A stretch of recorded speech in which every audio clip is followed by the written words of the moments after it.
Well, here's a little short discussion. Nice picture of my friend David Livingston drew out of crayon, I believe. But regarding weapon defense, there are many psychological issues involved in defending against weapons. One of them is that a person needs to realize any weapon that attacks them may end up having some impact upon them. In knife attacks, the attacker often cuts himself. The defender, if he has a knife, sometimes cuts himself too.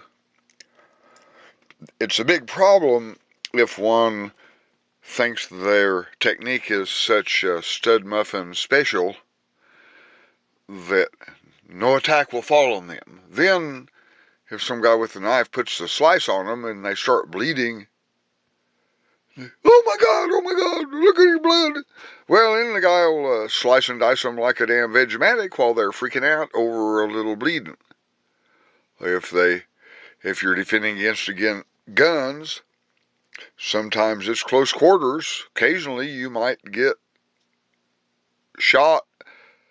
If your technique is the best, it'll just be a little flesh wound. But if you say, oh, I'm shot, then the guy will probably empty the clip on you while you're sitting there freaking out. So one needs to understand that freaking out over the impact of a weapon coming against them reduces the amount of time they have to deal with it.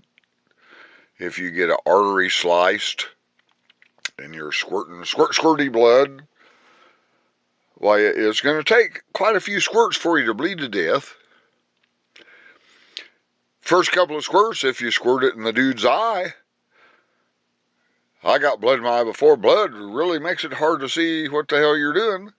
You know, you have to use strategy. 2 squirts in the eye, grab a hold of the thing with the other hand, start kicking. There are many things about weapon defense, but one of the main ones is that you always expect that you might experience pain, and you must not allow the experience of the pain or the sight of blood or something, like when I stuck myself in the leg and the karate guy freaked out.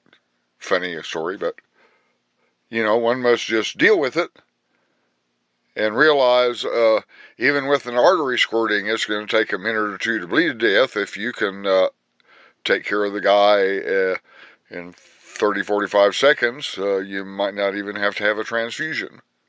So anyway, that's the deal of the day. People take it as they will.